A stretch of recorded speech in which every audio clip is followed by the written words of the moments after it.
Good morning. The safe harbor is provided within the presentation. However, it says this presentation contains forward-looking statements within the meaning of the Private Securities Litigation Reform Act of 1995, including but not limited to the statements about DPW Holdings, Inc., DPW, expectations regarding the market demands, future financial performance, the implementation of strategic plans, and future growth. These statements are made based upon current expectations that are subject to known and unknown risks and uncertainties. DPW does not undertake to update forward-looking statements in this presentation to reflect actual results, changes in assumptions, or changes in other factors affecting such forward-looking information. Assumptions and other information that could cause results to differ from those set forth in the forward-looking information can be found in the presentation and in DPW's filings with the Securities and Exchange Commission, including its most recent periodic reports, including the risk factors listed in the Form 10-K for the year ended December 31st, 2019, the 2019 annual report, as amended, available on our website and the Securities Exchange Commission's website at www.sec.gov. And I will begin the presentation. Opening remarks, myself, Will Horne. We'll move to Gresham Worldwide, our defense business, presented by J.R. Reed and Tim Long. Then we'll move to Coolisys Technologies, Power Solutions business, our EV charger developments with Amos Khan, the CEO. We'll finish up with the Alliance business, which will be Darren McGough. And then Will Horne and myself will wrap up, and the new CFO of DPW, Ken Cragen, will be on too, which is great. Let's go to the next slide. So here's a basic overview for people who are new shareholders to the company. Gresham Worldwide is our defense business. We are a true holding company. The parent company literally has shared resources. We help oversee reporting, accounting, capital raising, etc. at the parent company. And Gresham Worldwide, Coolisys Technologies, and Alliance are all separate subsidiaries. We reorganized the company into what we think are three really easy things to understand. They all are generating revenue now, and they're all very easy, clean to report separately, internally. We use the operating company to provide autonomy to the subsidiaries, to raise permanent capital, and to help each company grow. We look at each business independently. Is their ability to someday possibly be an independent company? But right now, we're all one big happy family. Next slide. So this is the current structure. Some important things to point out on this slide is we did last year create an executive committee made up of myself, the chairman and CEO, Will Horne, vice chairman, and recently appointed president, Henry Nisser, director of EVP, and our general counsel. If you see the stars next to the asterisk, they're on the executive committee. We meet every day, and the executive committee makes decisions at the parent company together. It is not a solo act by any stretch of the imagination. It is a true executive committee that meets and gets input from not only the three of us, but really important people at the company like Ken Cragen, the CFO, Darren McGough, David Katzoff, our Senior VP of Finance, and Joe Spaziano, who is our Chief Technology Officer, which helps oversee infrastructure. You see that the company is divided into three sections. Gresham Worldwide, led by CEO J.R. Reed, as I've mentioned a few times. Coolisys Technologies, run by Amos Khan, who's been with us I think for 13 plus years. He was the CEO at one time of Digital Power Corp and was president of DPW for a while. And then at the Alliance business, you have Darren McGough, who's been with us for a few years. All three companies, the addressable markets are beneath them. And you can see all the subsidiaries that run underneath each company. Let's go to the next slide. We wanted to put an overview together of the current holdings, sort of strategic goals, and these are really the three categories we focus on: defense with Gresham, ENERTEC, MICROPHASE, Power Solutions with Coolisys, Power Plus, which is a brand, and then Digital Power, which is an old legacy business that has been part of DPW for approximately 50 years. And then the financial services and digital business. The digital business has evolved over time and is starting to generate revenue. And we have obviously a California licensed lender.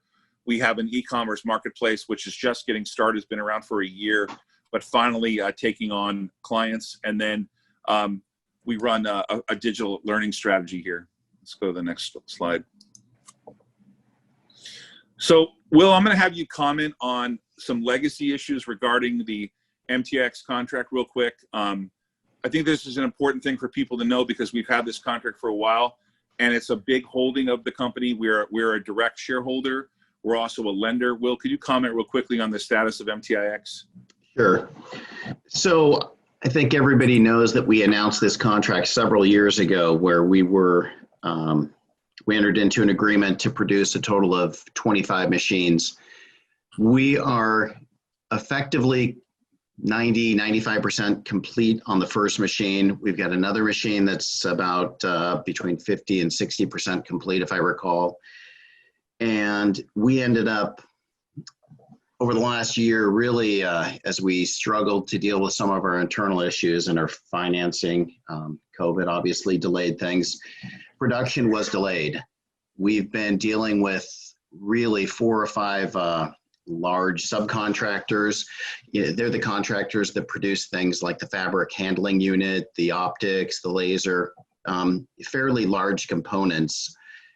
And they've been really understanding. We have been getting back on track with them, and we anticipate that we'll be able to start moving along with production late this quarter or beginning first quarter of next year. I will give you a further update, really, as it says in December of 2020. I wouldn't want to commit to anything beyond what I've just said right now. Yeah, I would like to add that I've personally been to Italy and England several times, and the device is wonderful. ABLP has 2 other devices that have already been made, so technically, where they are device, the Whitehead and Meltham machines obviously are operational. This is really an important part of the future of the company. We kind of got over our skis a little bit, but we think that it should dramatically improve. And we will update you sometime in December, but we want to make sure that it's clear that this is an important future part of the company. Let's go to the next slide. So before I start Gresham overview, I want to say to everybody, I'm super excited about this year. Why? We started off with a lot of optimism. We went into COVID. Really, it was a scary time for the company. As many people know, we discontinued our restaurant operations. And at the time we did it, I was very nervous about the fact that we were going to eliminate an entire division of the company that was generating revenue. So COVID's been a little bit of a mixed message. But I want to thank everybody, the 133 employees we have, for sticking with us. It's been great, a big turnaround here. I'm super optimistic about 2021. I want to thank J.R. Reed and Tim Long, Henry, the whole team, Will, Ken, David, Joe, all the staff, everyone that's part of the executive team, Amos Khan, the board of directors. We have 2 new board members, Howard Ash and Jody Burchin. Everyone's really pulled together, and it's really, to me, made for a remarkable opportunity going forward. Like, we started a couple EV products 2 years ago. Those are starting to come to fruition. We're pretty excited about things. And I know ENERTEC, Zvika, the people over in England that run that division, 2 young ladies over there that have been with us for many years. Really a remarkable turn of events. And one of those turn of events was that, Will, I thought maybe you could just make a quick comment about when we shut down the restaurant operations, why that seems to have had such a big deal for us. I mean, I think people can understand that COVID made it, in our case with the restaurants we owned, virtually impossible to operate because we didn't really do delivery. But Will, I thought maybe you could comment on that section of us closing that down, because I think that I still get questions from people about that. We want to make it clear that we've exited that business at the end of the first quarter. Sure. So during the first quarter, we actually we exited 2 businesses from the standpoint of operations, one of which was digital farms, the cryptocurrency space as far as data mining goes. And the second one, as you just pointed out, was the restaurant operations that we had conducted those operations through IM. In the middle of March, San Diego County, as everybody is probably well aware, like every other county, ceased in-room dining. And because of that, and because of the, I guess, small margins or negative margins or profits that we were experiencing at the restaurants, it just didn't make sense to try and reopen these things up as some of those restrictions were eased. We currently carry those liabilities and only the liabilities on the company's financial statements. We have written off and take charges and have taken charges on all of the assets. At some point in the near future, we will eliminate those liabilities. It's just really boils down to a timing of when we finish some legal filings that need to be completed. When we do that, that obviously will have a positive impact on the company's overall working capital, as you see in the balance sheet. Yes, so I'm really grateful, and I want to emphasize how excited I am about where we are. It's a strange environment for us to become so positive in such a really messed up year as 2020. I know 200,000 people have lost their lives, and I don't want to be overly positive in a sense of during the pandemic how bad things got for a lot of people.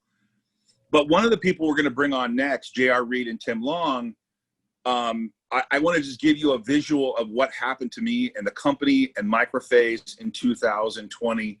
About March, I got an email from Tim that said, we are shutting down our operations in Connecticut. And this is a really important part of the company. Tim will talk to you about the projects, the F-35 and what we do there. And a day later, Tim got a letter from, and I'll try to make sure I don't get myself in trouble. Tim got a letter from the Department of Defense, I believe it was, and said, not only are you not going to shut down, but you're going to stay open. You're a critical supplier. And it was at that very moment, even though I always knew we owned something that was really important, to see that letter that Tim got and said that not only are you guys not shutting down, but you're an essential part of the business. Really, Tim and JR have focused on the defense business in a way, especially at MICROPHASE and ENERTEC. Really all three divisions, Gresham Limited. The team here has really focused hard on getting us turned around, and they've done a remarkable job. I cannot tell you how happy I am that the defense business is improving. And in a period of time with COVID, not only did Tim turn the operations around, but he ramped it up and really just, I think the revenue growth from year over year and quarter over quarter, if you looked at our last quarter, the defense business contributed substantially to making up for the fact that we were closing down the restaurant business. So with that in mind, I'm going to turn it over to J.R. Reed and Tim Long, who run Gresham Worldwide, an important part of our defense business, our group. We're in category of revenue. They are the largest producer of revenue for the company and really have a bright future. And Tim, I hope that if it's possible, you could talk about how long some of these contracts are. I had the privilege of being with Tim and JR in Arizona recently, along with Jeff Bentz, one of our directors, and Will Horne, our president. And it was remarkable to hear how long some of these contracts could potentially be, up to 2070, pretty remarkable time frame. So with that in mind, I'm sorry, Todd, bear with me for one quick point. You asked about the impact of closing the restaurants, and I focus more on the factual side, but the reality is, I think one of the benefits, and I do view this as a benefit, is it created an opportunity for the company to become more focused. If you look at us before, we were in multiple segments, and I think it was difficult for investors to understand that. So right now, what we're looking at, as you pointed out at the beginning of this presentation, is we've got three divisions. We've got our financial services division, we've got our commercial division through Coolisys, and we've got our defense business through Gresham Worldwide. And those are the three businesses, the core businesses that we're focusing on. And so this, I do view it as an opportunity. One, to get out of businesses that I think that were underperforming, but also it wasn't our core. So go ahead. Well, let me add to that. And by the way, I apologize for the informal nature. It's the first virtual conference I've ever done. And we want to have a little bit of informality because we want to let everyone be able to talk. But I asked JR to join us about a year and a half ago, and I apologize if I'm wrong on dates. And he really had to come into a turnaround situation. We had bought MICROPHASE when it was on the verge of going under. We had acquired ENERTEC with a lot of optimism. They had some trouble with some Israeli issues, banks, but they're doing great now. And Gresham Limited was really focused on the naval destroyer business. And I think JR came into a situation, brought in Tim Long, and for the first year operated where he had to let people go, but still remarkably turned this thing around. And I cannot stress to you enough how many inquiries I get about Gresham Worldwide now as a defense business, how many opportunities there are to roll up other defense businesses, and how focused they are. And I think you'll get that with Tim. We kind of call Tim the G-man because he's a little bit kind of CIA, but he's a really solid operator. We're all really happy with this team. And so I'm going to turn it over to them. But this is an important part, and I really want to stress stability, because they have long contracts that make DPW, from a revenue standpoint, a lot more predictable on the defense side. So with that in mind, I'm going to turn it over to J.R. Reed and Tim Long. Take it away. Great. Thanks, folks. Thank you for attending. Tim Long is the COO of Gresham Worldwide. Many of you are seeing the name Gresham Worldwide for the first time. I'll explain to you how it came to be, and where it stands in our future. Next slide.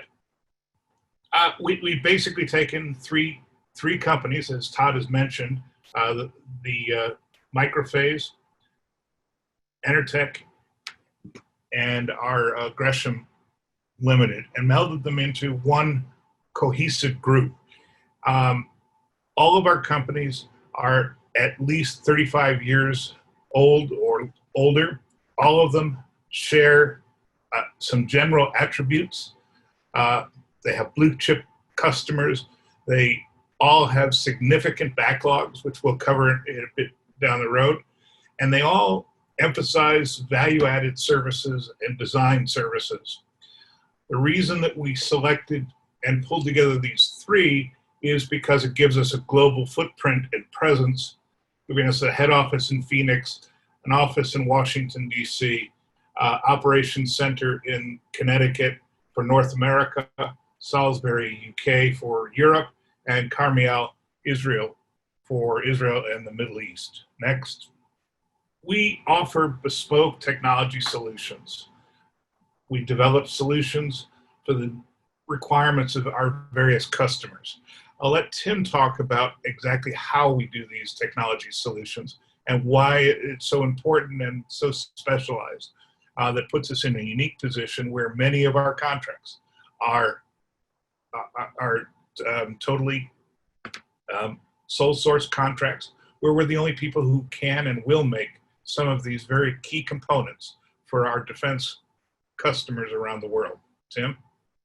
Yes, so offering our clients, many of our clients are it's a blue chip list of clients, including the U.S. Defense Department and the Ministries of Defense around the world, as well as a list of who's list of global defense contractors. But we build to our customers' specifications, and in that way, we have a way of limiting the field of competition. I hesitate to use the word sole source because there's always competition out there, but because we have these where we have designed customized products to our customers' needs, it is very difficult for our customers to go to alternate sources for a couple of reasons. One, these applications are embedded in defense platforms that, as Todd was referring to, have very, very long life cycles. And if you change that technology, then it causes a couple of ripple effects. You have to redesign the entire kit that our components go into or our solution enables. And then you have to retrain all the people who are maintaining those systems. So we design radio frequency, wireless communications devices, total end-to-end solutions as ENERTEC with all kinds of missile launch guidance, command and control systems and such. The summary of what we do is we provide solutions that are custom designed and we guarantee to manufacture and be on time and be cost effective. And so it really is that bespoke technology solutions. We don't just respond to bids, requests to bids. We actually work with our customers. Next. Tim has really affected the turnaround of ENERTEC systems. ENERTEC, I'm sorry. ENERTEC is a multi-purpose turnkey operation based in Israel. It provides missile launching systems, missile tracking systems, missile test systems for the Israeli government, and also by way of some joint ventures into India and other countries that we cannot name coming from the Israeli market. We, again, provide solutions and services.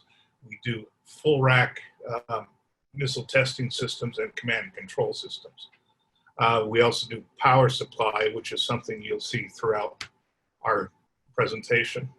In addition, we also have a medical division which provides intravascular catheter testing for Johnson & Johnson.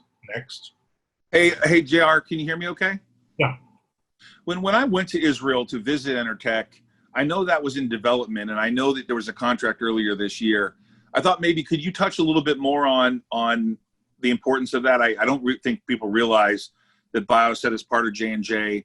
And can you maybe comment a little bit on the future of what you think we're going to be doing in medical there? I don't know if you can or not, but I know that when I saw it, I was pretty impressed.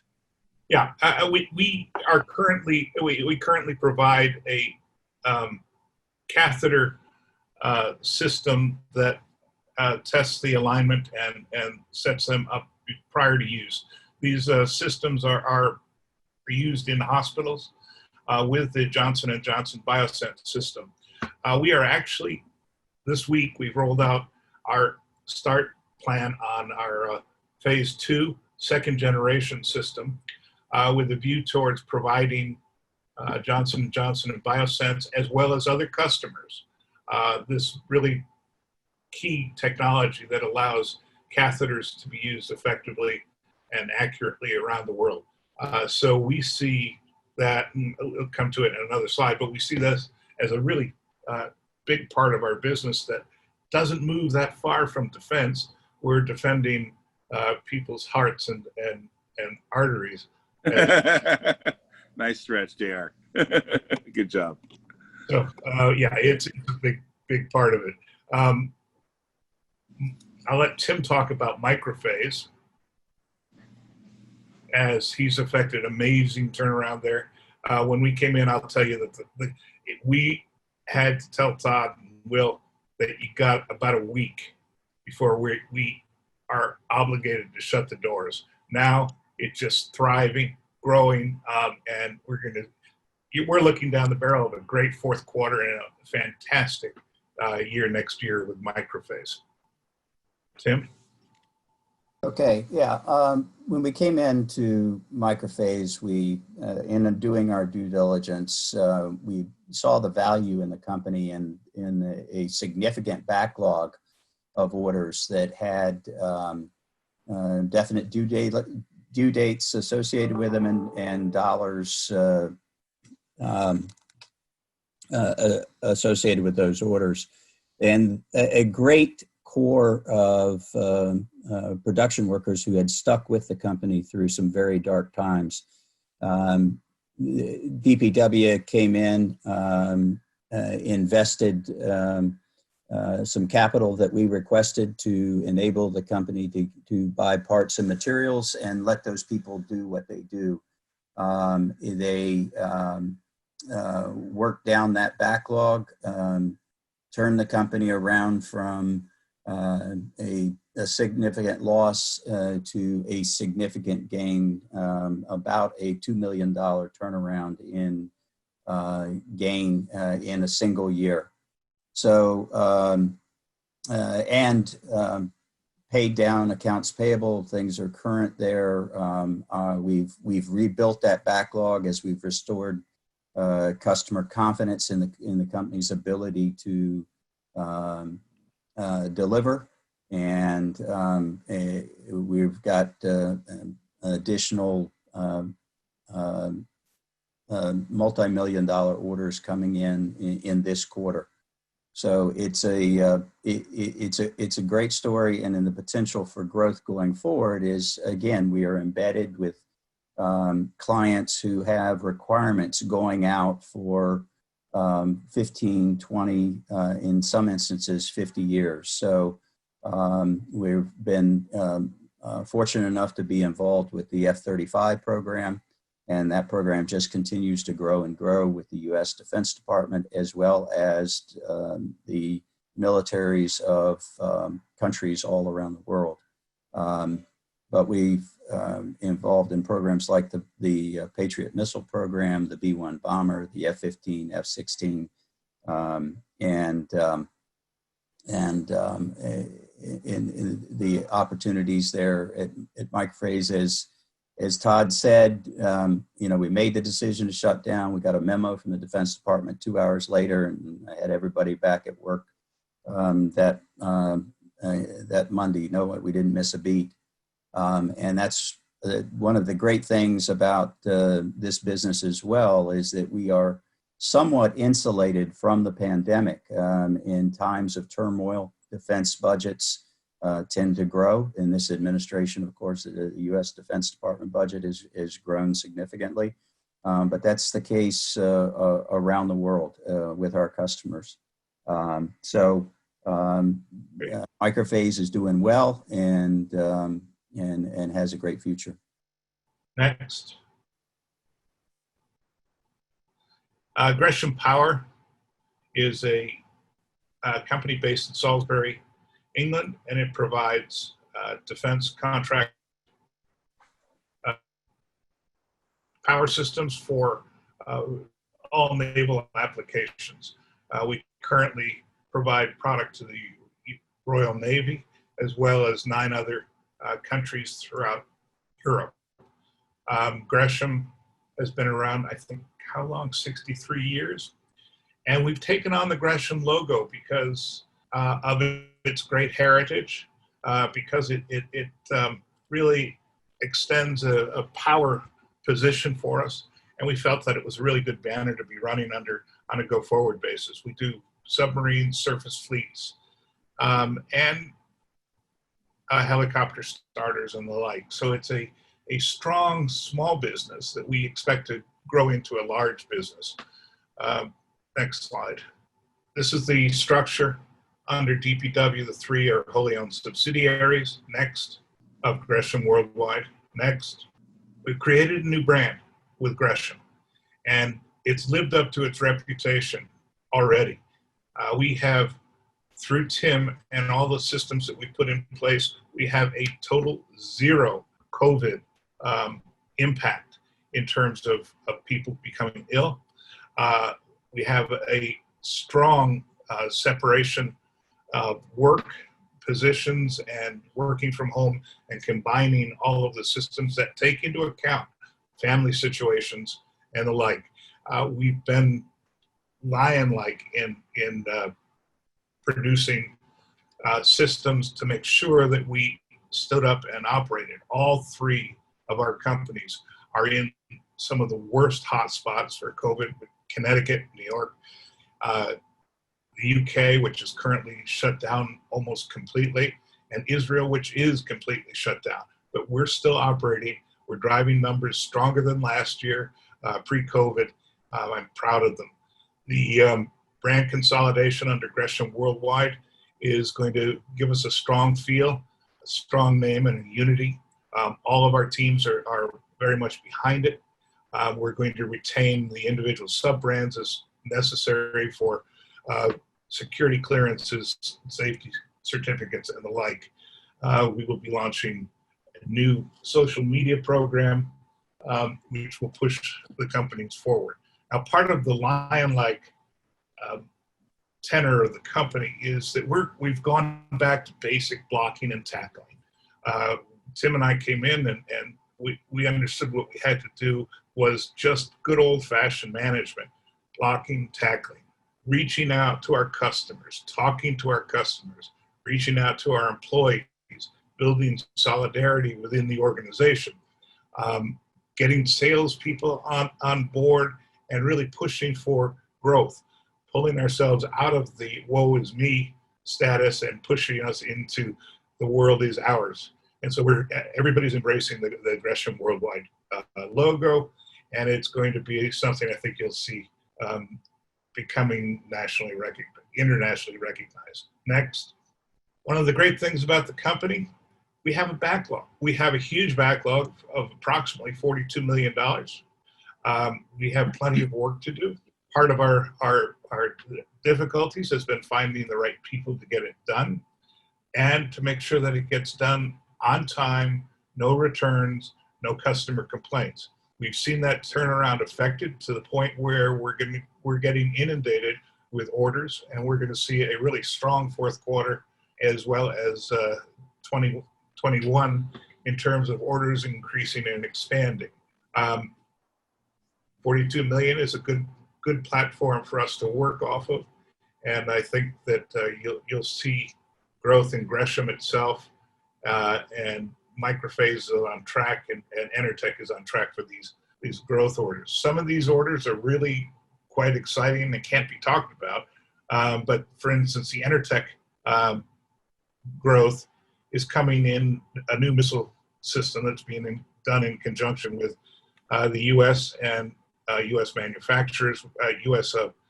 Contractors through Israel. So it's a really strong portfolio. It's something we can bank on. And so long as we keep our doors open and operate, these orders are going to get bigger and bigger. And hats off to Tim for turning 3 companies into one really smooth operating group. Next. The other thing we have a backlog, but we have a backlog not with Harry's Parts Department. We got some of the best names in the world in terms of our customers. And they're loyal. They've been working with us for 25, 30 years. They're thrilled about the turnaround that they've seen. We got on planes and went to see Saab. We got on planes and went and met our customers, which hadn't happened in some of these companies for 5 to 10 years before Todd and DPW bought them. So it was a big change. It builds confidence. It builds confidence within our own team that, wow, these guys really like us. And they're ordering more from us because we're doing a good job. So it's an all-around win-win of just getting out, dealing with the customers, and treasuring them as being assets of our company, not just somebody that's on the end of a telephone line. Next. Our market diversification, defense and aerospace. I will tell you today, I spent the greater part of early morning on the phone with a company that provides electronics for drone identification. It's something that we're looking to move into in terms of providing new products and new services, not just our existing product lines. Tim is also looking at other systems that we're going to be building our own IP and our own technology in. So I see us moving into UAVs, as mentioned here, and as well as new products to be offered to the military. Medical, we're currently doing our medical program primarily out of Israel. The plan for our phase 2 or generation 2 system is to provide it worldwide. Not only that, but using our infrastructure of Salisbury, Israel and North America to provide global service, which is a really important component of what you have to do for the medical industry. We're also looking at telecoms and industrial applications for our broadband and other telecom products. Next. By the way, we are ITAR. Global footprint, I've already covered. We have the ability now to provide products and manufacture products from a high-tech defense related position around the world. Next. By the way, Tim comes from a government relations background and is a really, it's how we met, and he's really strong in his communications and inroads into the government. I've talked about JR, I already told everyone he was CIA. We're good, man. No, please don't. Not good. He's just a great relations guy. And he's going to kill you, Todd. He probably could. The other, as I talked about before, customization capabilities, it's the big difference. Provide solutions, provide technology, and provide product. That's what we do. We don't just rebox existing product. Next. And we can run a slideshow every once in a while too. JR, which slide do you want to be on? Yeah. Revenue trend or this one? You're getting a lag. Oh, I'm sorry. Our design competencies are numerous. We just had the AS9100 inspection. Tim, why don't you talk about our certifications and particularly what we went through this week? Okay, yes, we just completed our ISO 9001 second year surveillance audit. The auditors were particularly impressed with the progress the company had made. It is the ISO 9001-2015 and AS 9100 certifications are critical to all of our contracts that are a requirement we maintain that quality management system in our contracts. So we cleared that, and the auditors deemed our management review, our SWOT analysis, and the executive initiatives to preserve quality as best in class. So it was a good audit for us. We also have certifications of all kinds of the mill standards and with the Royal Navy requirements in GRESHAM Power. We at MICROPHASE and all of our operations have secure operations for working on classified work. And at MICROPHASE, we do have a secure compartmented information facility, otherwise known as a SCIF, where we conduct all of our tuning and testing of our products. We are actually working to take in-house several of the components that we use in assembling our finished products, and we'll be expanding our clean room at MICROPHASE and adding additional certifications in that process as well. These certifications are strenuous, they're difficult, but they're absolutely necessary. They're hard on a small company like us, but they allow us now to move up forward to be a much larger company. Next. I'll leave you to look at the numbers, but it's that we're seeing numbers that are going to pop through on Q3, Q4 in excess of where we are today. We're seeing an upward trend even in the middle of COVID, so we're quite pleased. Next. This is where everybody gets to take shots at me and tell me that I'm consuming too much something. but we believe that we're going to hit for 2021 over 25, maybe 28 million, and move forward to 40 million for 2022. Significant growth platform. We expect to grow organically. This is reflecting primarily organic growth, but we also are very, very active in a process of evaluating various acquisitions that are pure accretive acquisitions, not turnarounds. Tim and I are tired of those. We'd like to add a lot more accretive acquisitions, and the market is right.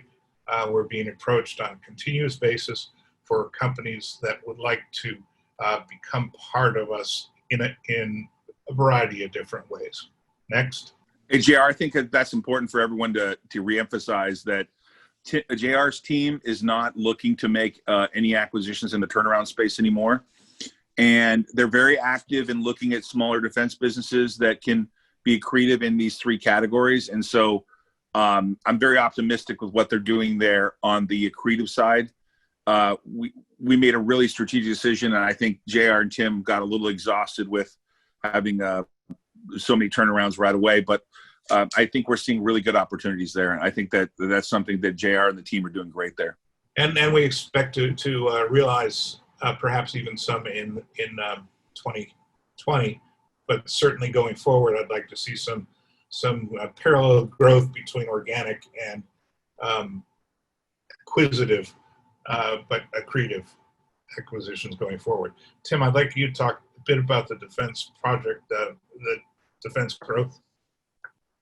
Yeah, as I said before, the U.S. defense spending has done nothing but grow under this administration. And regardless of the results of the election, that will continue at least for the first 2 years of the next term, because the new administration, or if there is a new administration, will have no impact on the defense budget until really the third year of their term. But in times of uncertainty and turmoil, defense budgets are going to continue to grow. With regard to the U.S. environment where MICROPHASE is operating, the air defenses, air programs are tending to grow the most. We are moving, we have several legacy programs with the B-1, the F-15, the F-16, the Patriot, but we're also in programs like the F-35 and the B-2 bomber, which have life cycles that extend out into decades. The other side of the business, whether it's the U.S. operations or in the U.K. or Israel, is truly global operations in selling to the militaries and defense contractors all over the world, whether those be, JR had mentioned Saab,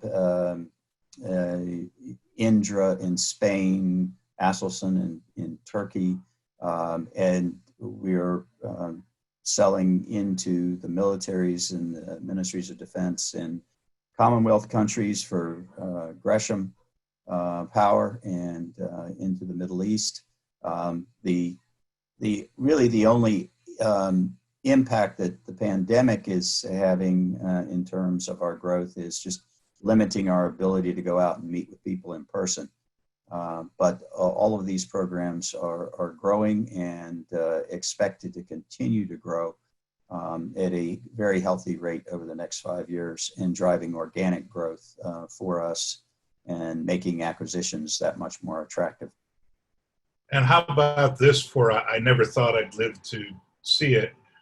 We've been contacted by the UAE and 2 other Middle Eastern companies to produce a product for them in Israel. It's a strange world we live in now, but it's one where the defense markets are growing in different ways, and it puts us in a very strong position. Next. As you mentioned, we're actively involved in procurement and foreign military support. There's a number of programs that we're participating in that we're not at liberty to discuss in great detail. Next. The India partnership is one we can discuss. It's a program where the U.S. government is funding a military offset project, and they get credit from buying products from outside of India, and we're working with them to provide product directly through this procurement system. Next. Yeah, so for the next couple of years, JR and I will be focused on the base, which is really the defense business and the opportunities before us in the military markets. However, the technologies that we have developed for defense applications in the telecommunications arena also have tremendous potential within the telecommunications infrastructure market, as well as in enabling the Internet of Things, where devices increasingly are going to be talking with the internet and controlled through the internet. So the demand for wireless communications devices is going to continue to escalate over the next decade or two. And so we are looking, this is one of those areas where we are looking at developing our own independent IP based on the technologies that we have created in the defense market and market those into the major telecommunications carriers, as well as the purveyors of consumer electronics and other devices that need to be able to communicate wirelessly with the internet. And that it's part of our program to not only do what we have done for 45 years well, but to really start kicking in a bit of R&D to build for the future. Next. Here's the executive team is quite thin at the top at the headquarters office. Unfortunately, you're stuck with me for a while. Tim Long is an outstanding executive. I've worked with him for almost 15 years now. He's a recovering lawyer by trade, but has been in defense and aerospace sectors for 40 odd years. David Katzoff is our Senior Vice President of Finance. Next. Recap. Strong, enduring customer relations, substantial backlog, global footprint, enduring brands, and very significant opportunities for rapid growth. I believe very strongly that we're tracking to be a $100 million company within 3 years. And it's very, very doable. It's a very exciting time to be in this space. And it's an attractive investment for DPW. And they've done the right things. I have to stress that DPW has acted now like a holding company, where they have provided us with support, provided us with finance. Oftentimes not as much finance as we'd like, but that's a perpetual problem for companies like ours, voracious appetite to build and grow. But DPW has acted like a turnaround company. They've taken us and they've allowed us to turn around the companies and create great value where very little was existing when they bought them at the right price. But now it's going to be inured really strongly to the shareholders. And that's about it. It's a pretty boring company in terms of product, but exciting company in terms of prospects. Hey, JR, you can hear me okay, right? Yeah. So I do want to emphasize to everybody, and I appreciate JR and Tim presenting. There is an executive at ENERTEC that couldn't be with us, is Vika. There's a great team over there in Israel, and as JR and Tim talked about, an important part of what they do around the world in terms of military stuff, a really good leader over there that JR works with really well. But it's no secret that JR wants to bring the company public. DPW has actively been exploring, we've said this to the public, the idea that Gresham someday would be a public company. JR, do you want to make any comments about that? I know we can't really say much, but maybe in general what your thesis is, because I know that one of your frustrations is that other defense companies trade at multiples to revenue, and we don't even trade at 1x revenue. Maybe you could give a comment on what your thoughts are about the future there. Sure. The space right now is filled with small little companies that are owned by 70-year-old founders that haven't done their family planning correctly, and they're looking for exits. The big boys, the Raytheons and whatnot of the world, have no interest. They're in fact actively jettisoning the small boutique type of operations and trying to get them off of their plate. So it affords us this great opportunity to buy companies, cash flow positive companies, earnings positive companies at very attractive rates. We're looking at deals at about 1x, under 1x, when the market for us is 2 to 2.4x in terms of revenue. We will not look at anything if there's red ink on the bottom line. We will only look at products that are similar to ours in the same space, add value to our brand, and the brand is going to be something that we're really pushing. By pulling these small companies in under one brand, we're going to have the strength of engineers in Israel, engineers for power systems in the UK. So we'll have other strengths to add to these small companies. And it is a Harold Janine strategy corrected for the modern day growth of a roll-up company in the defense systems. And so there is room for another L3. There is room for a really aggressive, strong, positive acquisition strategy, and taking it public and recognizing for the shareholders the successes we have in the turnarounds, the successes we have in buying right. And Todd shared a lot of that vision, and DPW has done a good job of acting as a parent company to help us grow and watch us fly next year. That's all I have to say. Will, do you have any comments before we wrap up with Gresham Worldwide? Will Horne?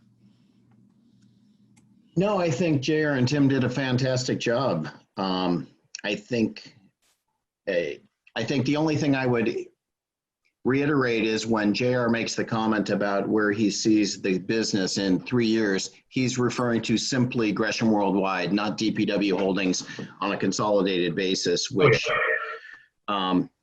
I think it goes without saying, but I just want to make sure everybody understands that. Hey, okay. We appreciate Tim and JR. We're gonna move on to Coolisys Technologies Corp and Amos Khan. And JR and Tim, thanks a lot so much. I don't know if there'll be any questions for you guys at the end here. Can I check real quick and see? I think actually we're running behind schedule, so we're going to have to move on to the Coolisys division real quickly here. We'll try to answer any questions for JR and Tim at the end, but we do need to catch up here. So Amos, let me talk about Amos Khan. I've known him a long time. I was invited in to buy a control position away from their former chairman when it was Digital Power Corp. Amos has a pretty long history. He's really an engineer who became a CEO, a former Israeli commando, a parachuter, a tough guy, really tough guy in the Israeli military, was wounded. I think he actually jumped out of an airplane one time and his parachute didn't open and he got up and walked away. And I'm paraphrasing a little bit, Amos, but Amos Khan and I, as many of you who know me personally know that I started my career off at a company selling things for HP analyzers to the cable TV industry and the power supply business. And when I met Amos and we talked about the future of the business, we talked about the future being EV and power storage. 2 years ago, I asked Amos to start looking hard at how we could get into the EV business. And a couple of months ago, he's delivered some products and continues to innovate and iterate in that space. It's a natural, considering that Digital Power Corp is a 50-year-old business in power. This is a one of the most natural transitions I've ever seen. And with that, I'm going to turn it over to Amos Khan. Thank you, Todd. Thank you very much, and good morning, everybody. I will provide today an overview of Coolisys, and also would like to share with you some of our initiatives to grow the business into some emerging markets. Please switch slide. Next slide. We're there. Thank you. So what we do, we provide the feature-rich and top quality power supply and power products that serve in harsh environment, and provide also products that been used in medical devices for life-sustaining applications. We also leverage our well-established 60 years old subsidiary, Digital Power Corporation, to provide advanced power solutions for diversified markets, including the defense and aerospace, medical and healthcare, industrial and telecommunication, and most recently, we have released our electrical vehicle charger product line, and we also getting into the energy storage solutions. Next slide, please. We serve a worldwide defense and aerospace customer designing and manufacturing advanced power solutions for tactical warfare environment and for non-tactical implementation. We also specialize in the wide range of power devices for medical applications, and we are compliant with all the applicable regulatory and safety standard that required for medical power elements. For industrial and telecommunications market, we provide cutting edge and very high efficient power supplies.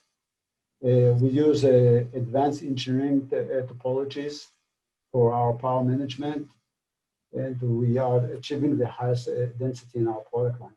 We also just announced about a couple of weeks ago on our new high density power release that we have been using for this type of applications. In terms of the structure of the business, we are Coolisys, the wholly owned subsidiary of DPW Holdings, and we operate using the Coolisys business to run all the initiatives and activities with our subsidiary, Digital Power Corporation, and with our branded division Power Plus to provide power electronics product to our marketplace. Next, please. So if I just split the activity under the two brand, so under Digital Power Corporation, we manufacture and designing high-grade power product with the highest efficiency for diverse markets. Under our Power Plus brand, we develop and provide comprehensive value-added product with customized configuration to meet the customer requirements and customer needs.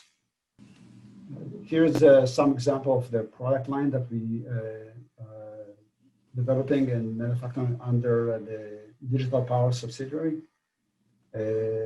So most of the product are ruggedized product designed to withstand the harsh operating environment.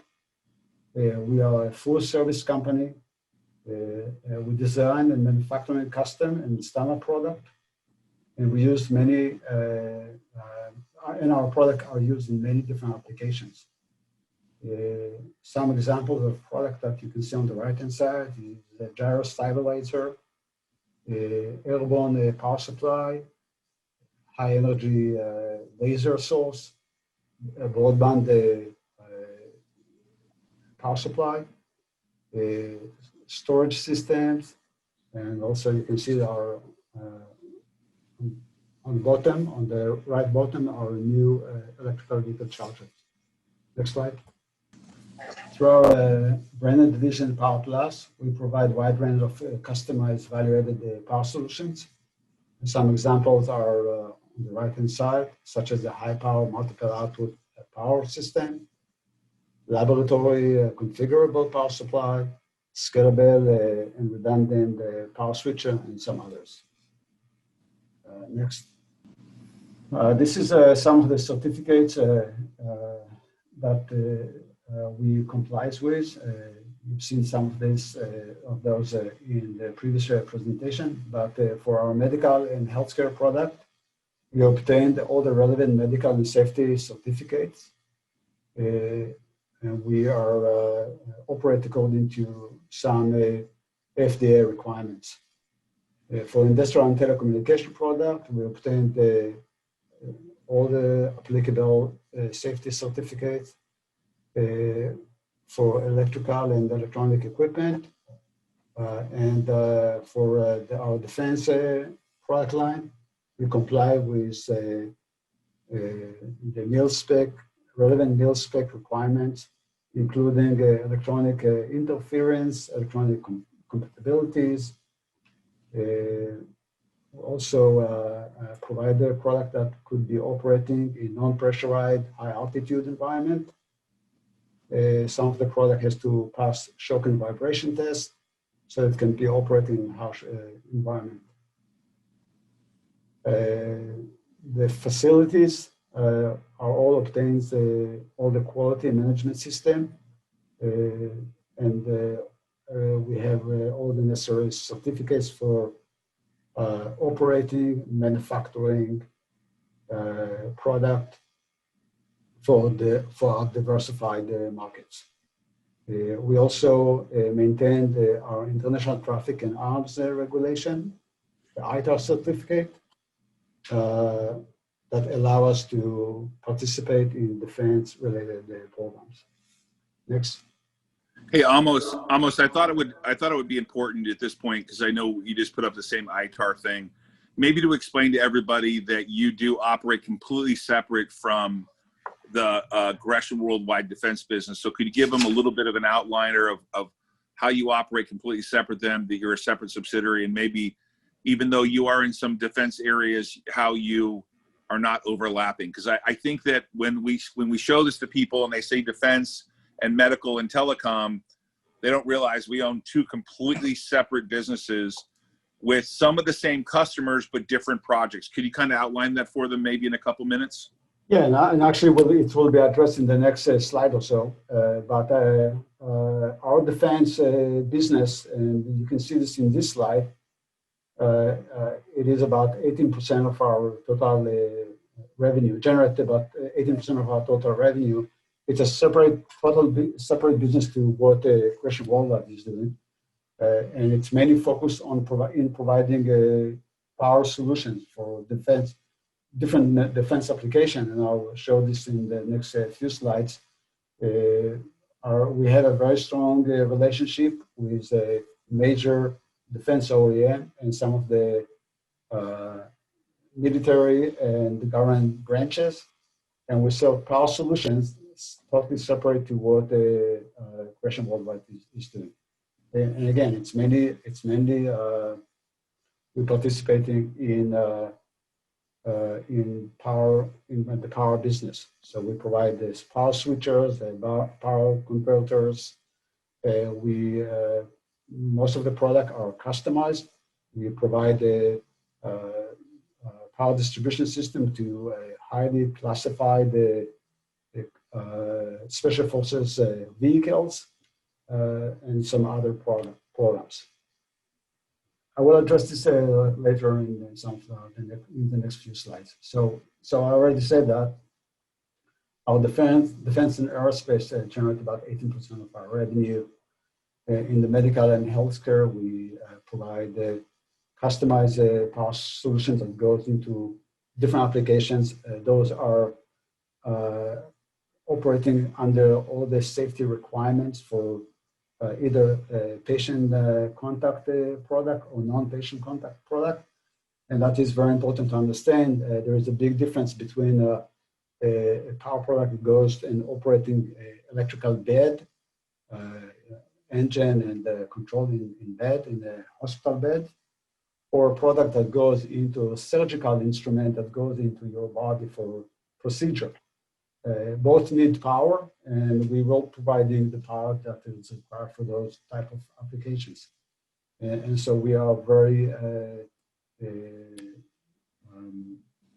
we provide very high advanced power that is comply with all the requirements and standards for different type of medical applications. In the telecommunication business, in industrial business, we've been actually many years involved with this market segment. That is the initial market that the company started a long time ago, we're been focusing on. And we are continuing to provide a solution for this business. Some of the contracts that we have with our customers are over 10 years contract. As like Tim mentioned before, we have a very long relationship with our defense customers, of which some of the contracts are reaching now 15 years. And with the medical customer, we have 10 years contract, and with telecom contract are between 5 to 7 years. If I see those different market segments, defense market is a long haul relationship and allow us to participate for very good long predicted time. With telecommunication is faster moving. You implement solution, and then 5 years later you go to the next level, and you need to participate all the time. With medical, you got about 10 years of the contract for each application. Next. So this is shows some of the application examples that we provide our technology. I addressed this in some of my previous slides in the conversation. But in the for telecommunication, we provide the power solution that powering the wireless infrastructure. We have a Korean customer, for example, South Korean, that is using our power supply. And they have over the border between South Korea and North Korea, they have a communication system that is that they are using for identify the movement and any interaction, and we provide the power that goes into those deployments. We developed in the past technology for the cryptocurrency mining business. I think that we have one of the most high efficient power supply that can be used in crypto mining servers. We also developed a very high-end cloud computing power system that we use for back-end servers, and we have more other products. We are also in this area very focused on the broadband and broadcast networks. We have a lot of experience, and we produce very unique product to sell that market. In industrial, we have a power supply that powering semiconductor machines, laboratory equipment, diagnostic equipment. Some of our customers are mainly focused on in this area of instrument for diagnostic and for laboratory measurement. We have a product that goes into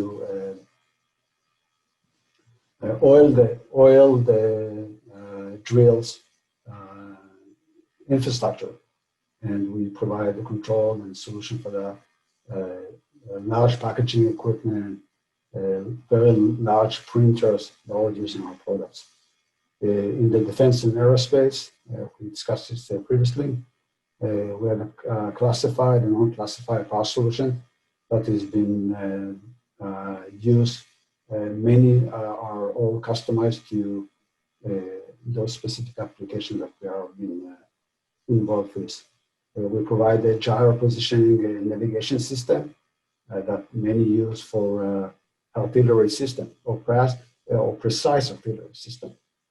We provide a tactical network and communication system that is mainly used by one of the military branches, and we have more examples. In medical, our product goes to dialysis, endoscopy, surgical equipment, as I mentioned earlier.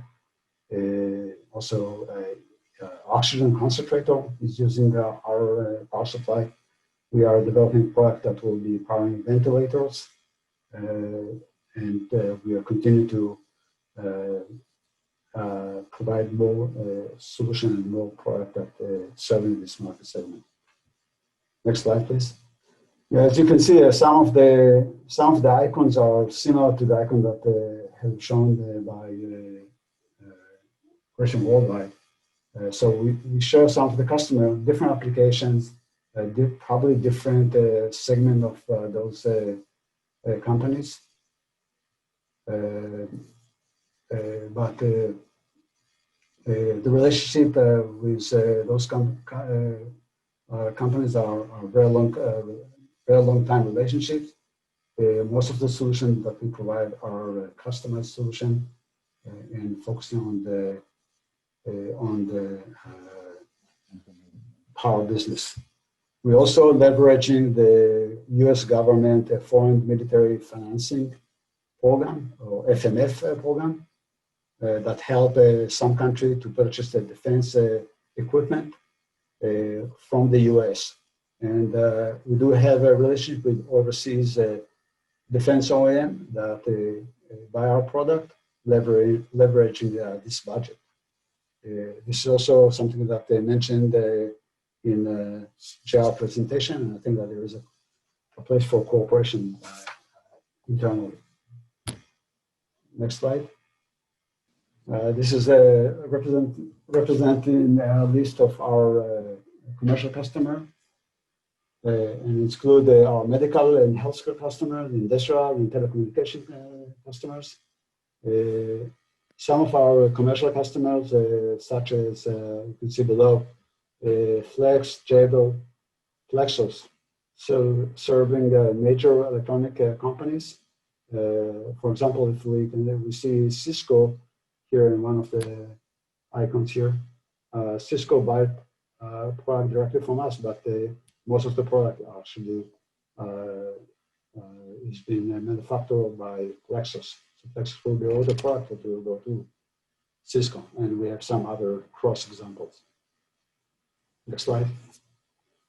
So we operate through two facilities located in Milpitas and Sonora, where in Milpitas we have the Coolisys headquarters, and also we have the digital power operation. And in Sonora we keep our value-added division. We manufacture high volume product through our global partners located in the US, in China, in Taiwan, and in Israel. And we are using multiple sales channels to sell our product line. We're growing direct account manager, so we signed people that will be managing several accounts, and they know inside out those accounts. Manufacturing reps that many bring an opportunity for us, and we need to close the deals directly with those opportunities. And we do have also a market focus distributor, of which some of them are online distributors. Next. So I would like to cover in the next few slides our growth initiatives, some of them will be entering very soon, and we also announced some of those activities to the public. So the growth, we found two areas where we want to be actually focusing in growing the company.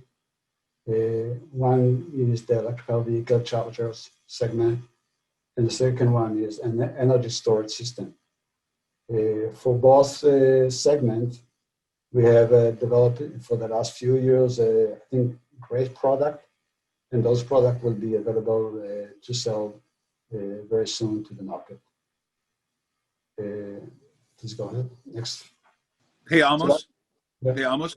Before we get into the specific EV products, maybe it would be helpful to describe to the market the different opportunities for revenue here. For example, I know when you were talking to that gas station chain about installing EV units there, can you talk a little bit about the the model of providing the unit and the rev share opportunity there and the network opportunity there? Because I think that people's questions around EV are really, what does the revenue model look like? Yeah, so we see two actually different revenue models. One is to sell the product, just to sell the product. And we do have 10 different products, all in the segment of EV charge product line. Sell our product to customer that will be using our product line in their deployment. And I do have some examples where it can be a good fit. The other revenue scenario will be to actually have a revenue share with, for example, a gas station, and that's what we talked about previously, a gas station or any other commercial facility that will be install our product, and we will share the revenue that we will be making or will be charging for using our product line. So we see these two major revenue opportunity for us. One is just direct sell, and the other one is we will be just providing the product, but we will be charging for the use of the product.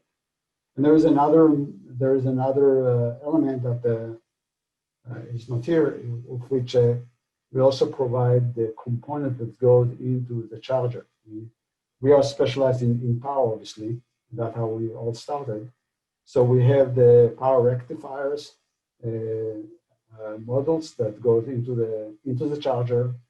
In a large charger, there are standard modules inside stacked together to generate the power that is required, and we can provide those modules even to companies that does not buy the charger directly from us. So we can be a kind of a service provider company that provide the modules that will be using in other chargers.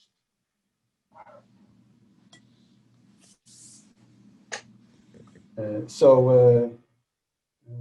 as I mentioned, it's about 2 years of development effort to reach to the point that we are right now, where we actually have a product line that is ready to release.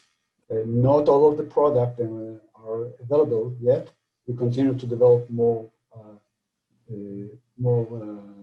product that are going to be added into the product line that we'll be offering to our customers. The product line including both AC charger and DC fast chargers. Our AC electrical vehicle charger are level 2 chargers, and our DC charger are level 3 fast chargers. Next one. So this is a list of this shows a list of our product line. Just recently, we also introduced our hybrid charger, where the hybrid charger allows you to charge both AC through AC outlet cars as well as for fast DC charging.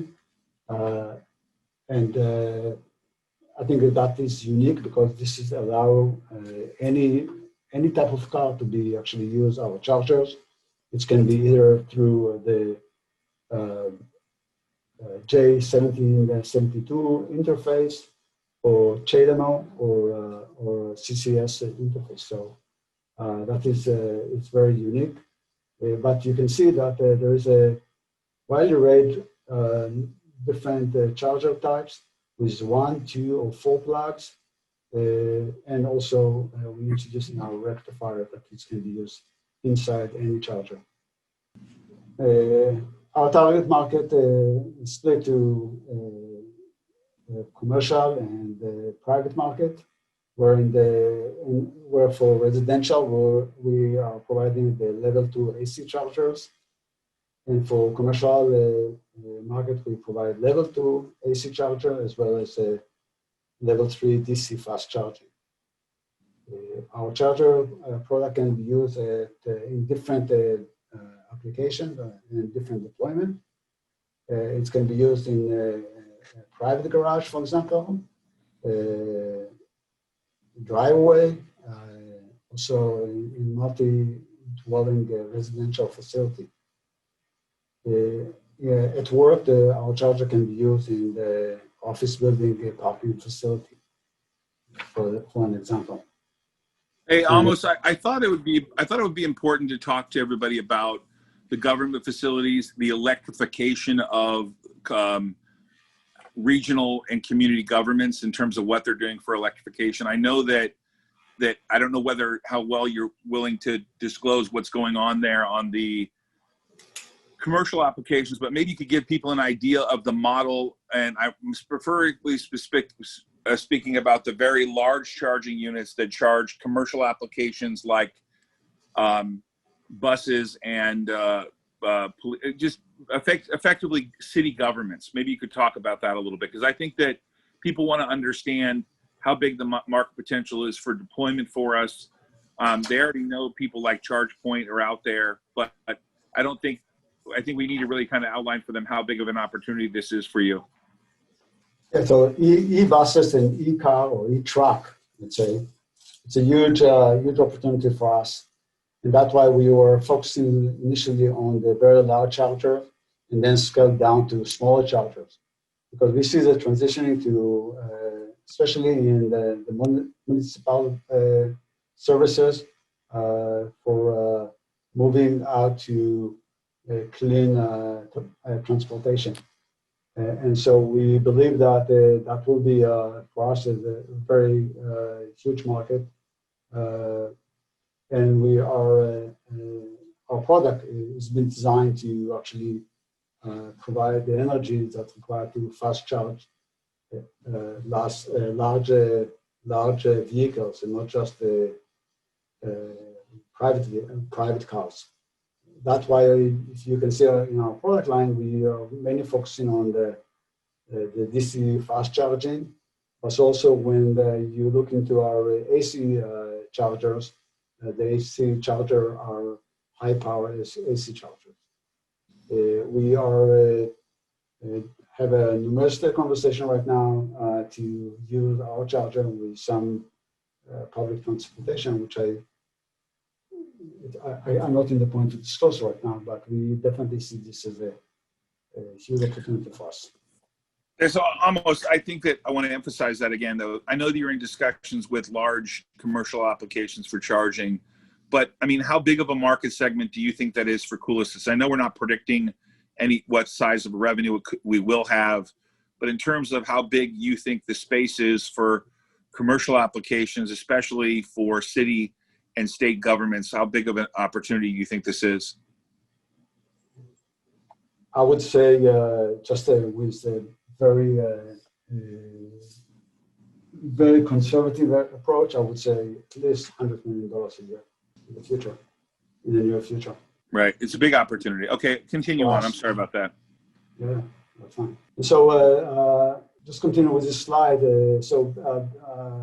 We target the business-to-business market sub-segment for working directly with auto dealership and automobile OEMs. I said before that we are targeting multi-unit residents, retails, large business with large number of employees, and we have here quite a bit in the area where we located. Parking services, facilities, local municipals, districts and colleges. That is where we actually have a conversation, charging commercial vehicles, and obviously government facilities. In terms of the product line that we want to offer, and we'll be offering, the product line is split into a complete charging solutions or charging stations, the power rectifier that goes into the chargers, And also we see that there is a need for services, part and repair services. And I think that this is a good opportunity for us to participate, because we are, that is our strength, and we would like to emphasize this. In terms of the market that we see, opportunity for us to grow the business. So initially it will be North America, and then we'll expand to EMEA and APAC. Some of the conversations that we have in regards to commercial charging, or commercial vehicle charging, is actually, we have that conversation overseas in China, where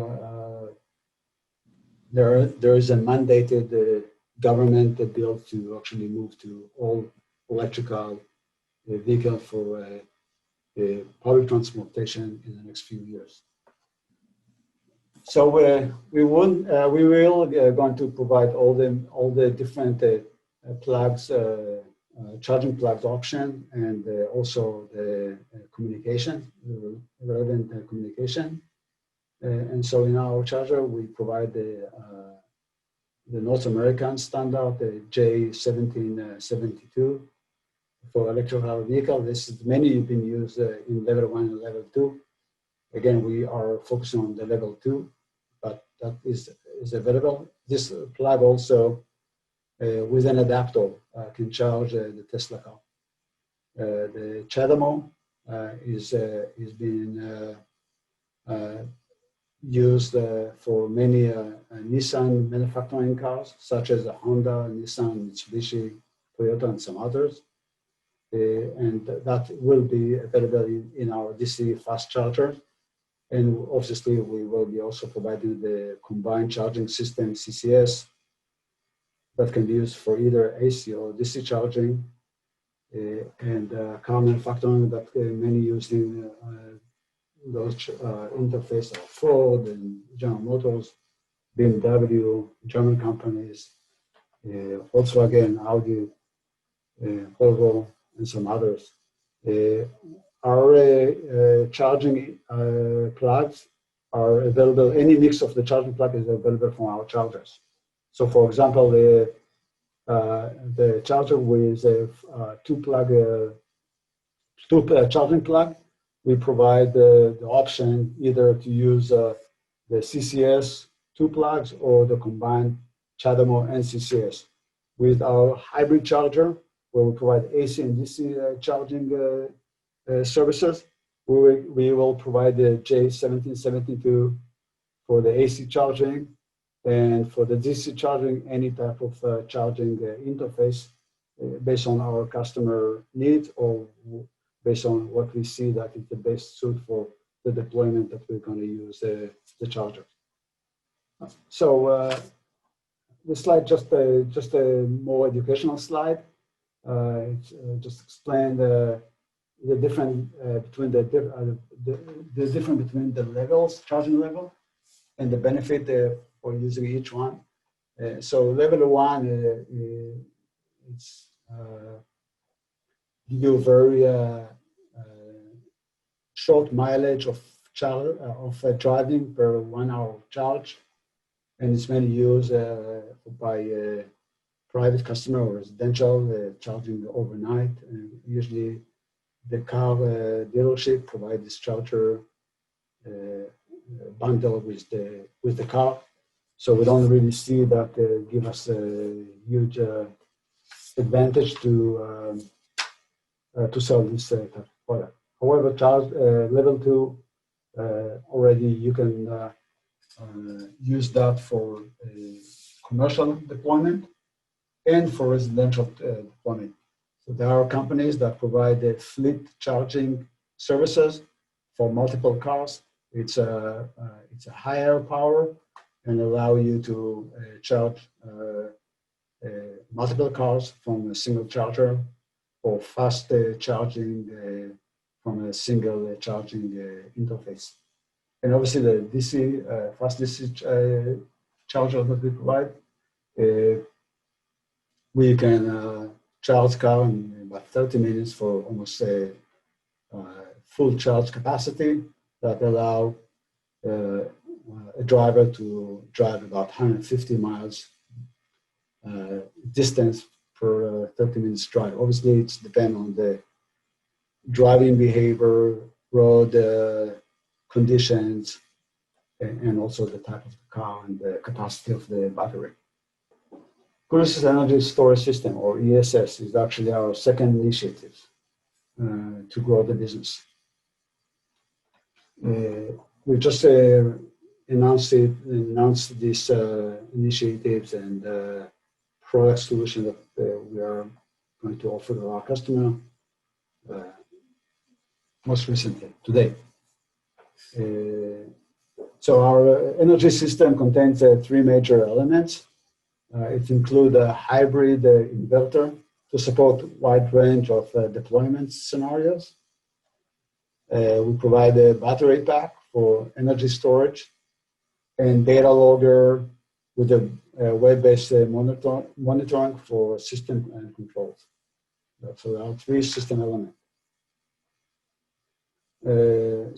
Our energy storage system allow our customers to better control their supply of electricity from solar system or from the grid, and can also use as a backup power source during power interruptions. It's mainly designed to, it's a well suit to be used in homes and in small commercial buildings with a solar system or without solar system. The energy storage system, or the ESS, can provide the user all the power needs for all the essential outlet at home. It's designed to produce enough power, harvest from a solar PV system or from other source of electricity. So it doesn't necessarily need to be tapped into a solar system. And it is a feature web-based portal to optimize the use of power generation from the Coolisys ESS, and also to allow the customer to optimize the rate and the utility electricity from the utility electricity supplier.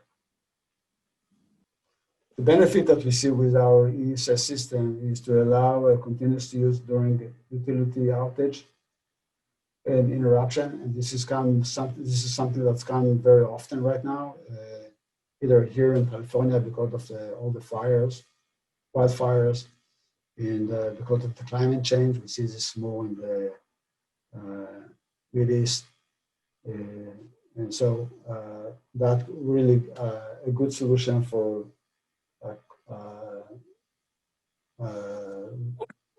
keep the service without the interruption when we lost power.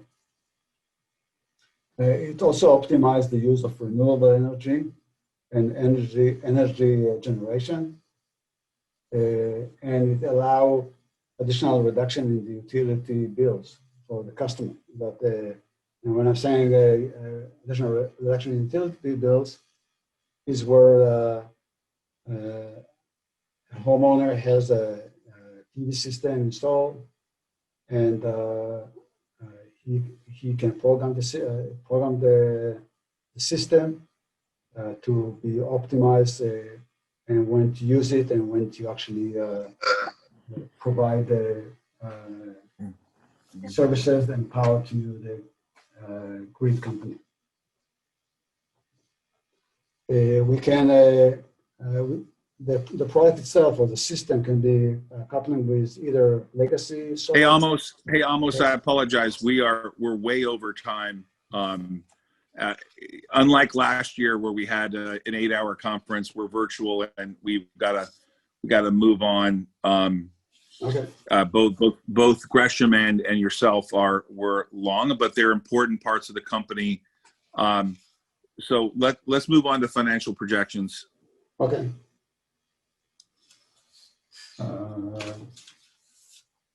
I think it's important for people to understand that both companies, Gresham Worldwide and Coolisys, are both positioned in different market segments, specifically on the EV side for Coolisys and the power solutions and power storage business, where Gresham is ramping some new contracts and some medical device contracts. They're two different spaces. And when you look at these revenue projections, these are projections from the subsidiary, not the parent.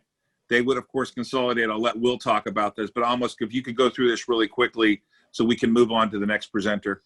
Yeah, so this slide shows a conservative approach for growing the business. It's based on maintaining the legacy power business, where it's continued to grow repeatedly, 7-10% year over year. And then on top of this, entering into the emerging market with the EV chargers and with the energy storage system, which will be really make a big change to the company. I want to mention that for the EV, for the storage system, we be more conservative in our prediction.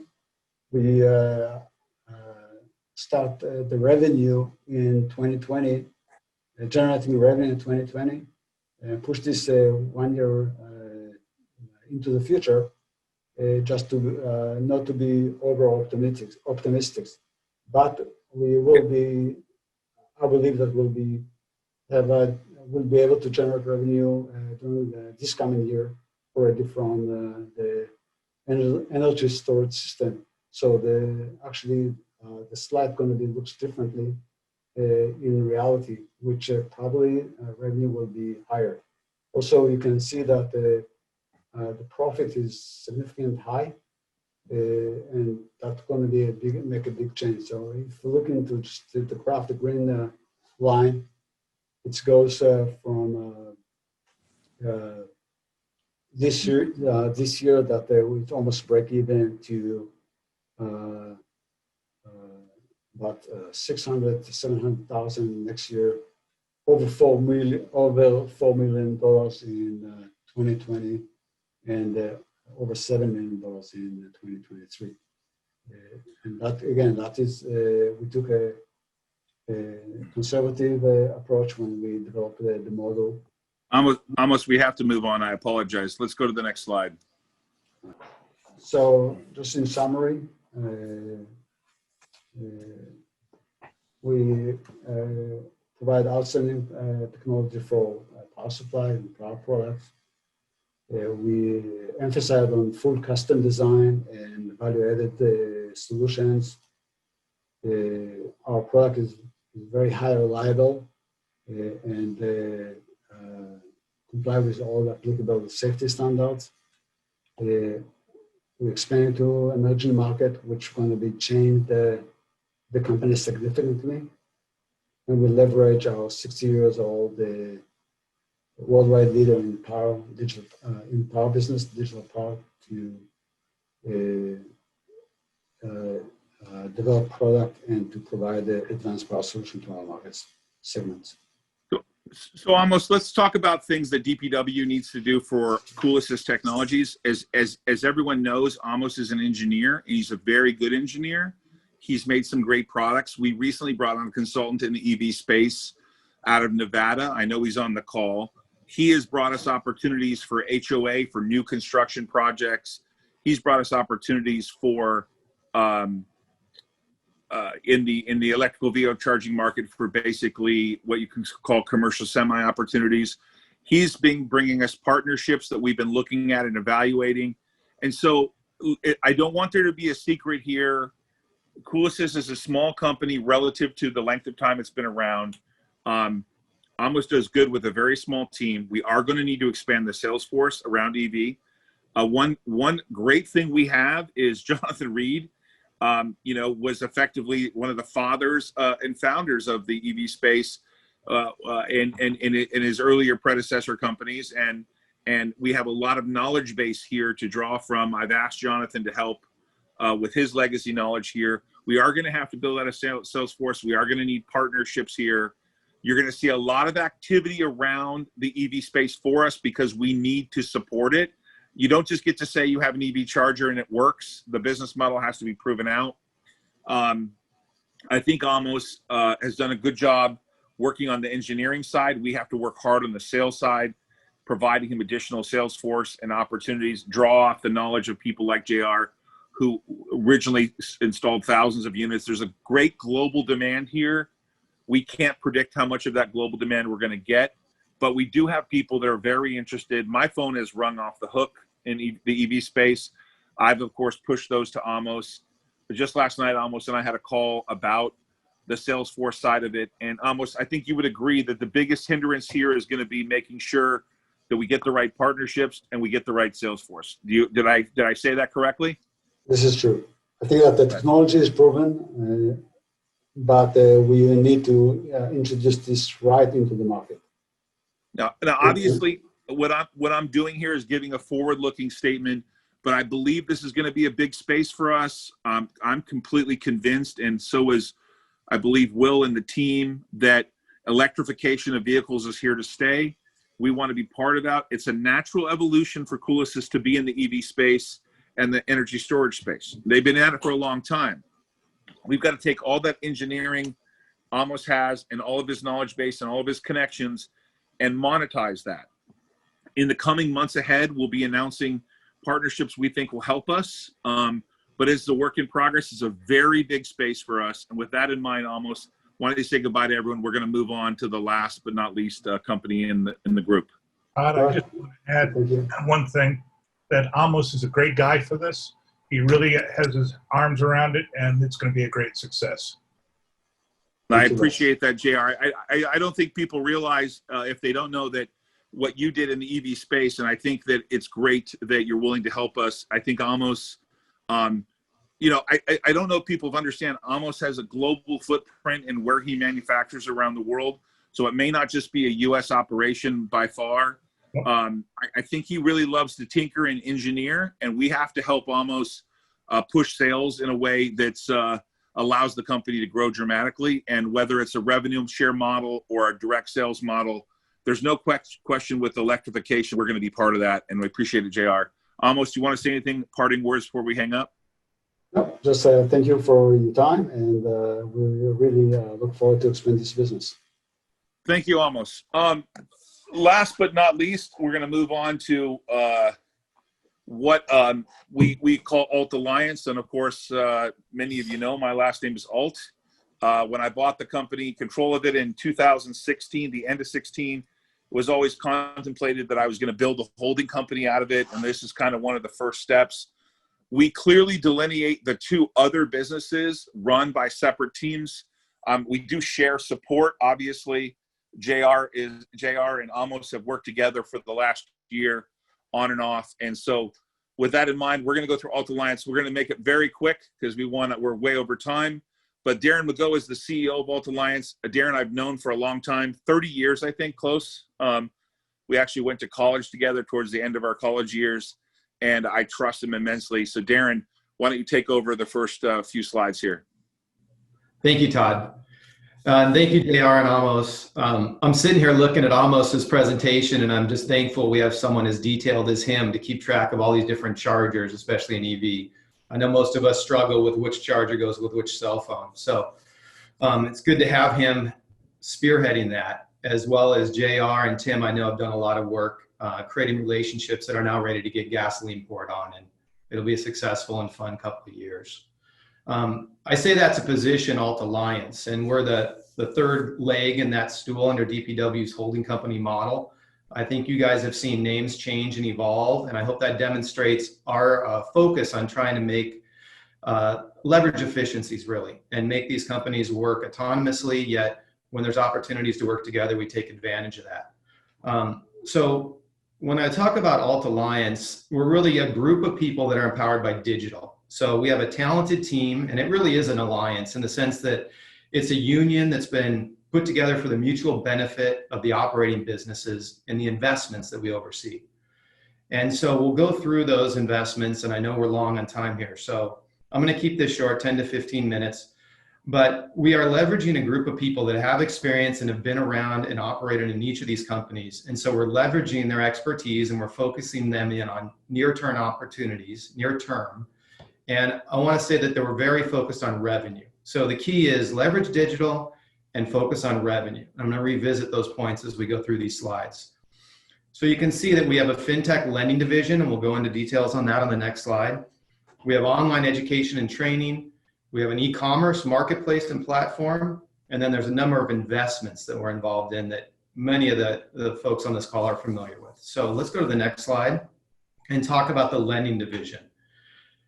Now, the lending division was formed in 2016, so it's been around for a while. It's had a lot of success in putting together loans, both externally and intercompany, about $20 million worth, including a $10 million convertible loan to MTIX, which is Avalanche International, symbol AVLP, and prepares both commercial loans, and we're also entertaining or leveraging our license to create relationships beyond what we've done traditionally. So we have a group of folks focused on how can we generate more revenue here, what makes sense, and again, we're looking at the marketplace. So what we do is we take our resources and we focus them in on opportunities in the marketplace, we leverage their strengths, and we generate revenue.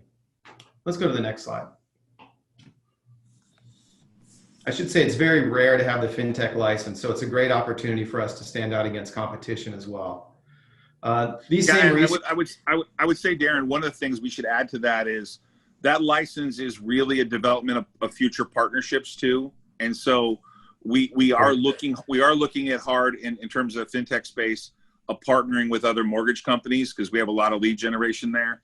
So the unique part of that thing being digital is that there's a small team there and it can become profitable very quickly.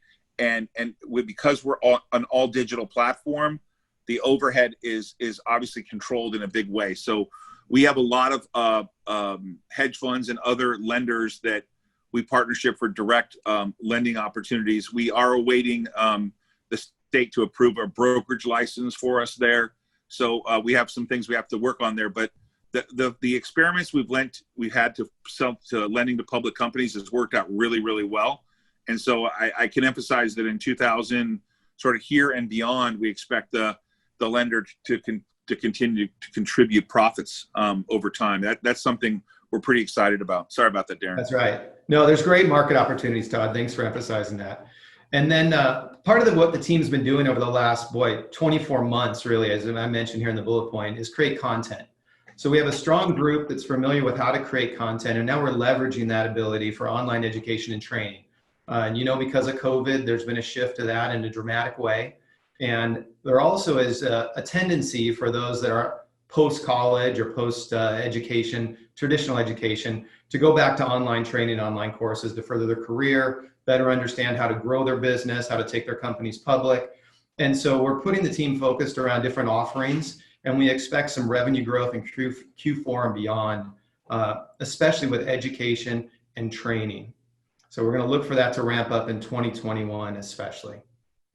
You want to add anything there, Todd?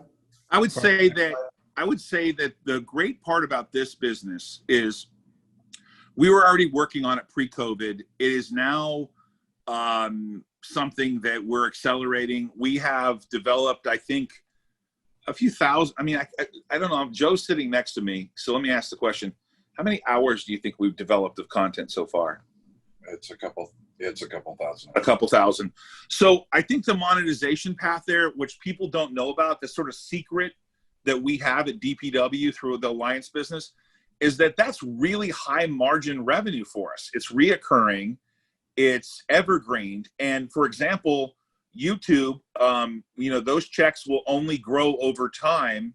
And the other social platforms we're leveraging are going to generate real margin. And I think that when that gets to scale, that'll be really exciting. We'll get a different kind of multiple around that margin.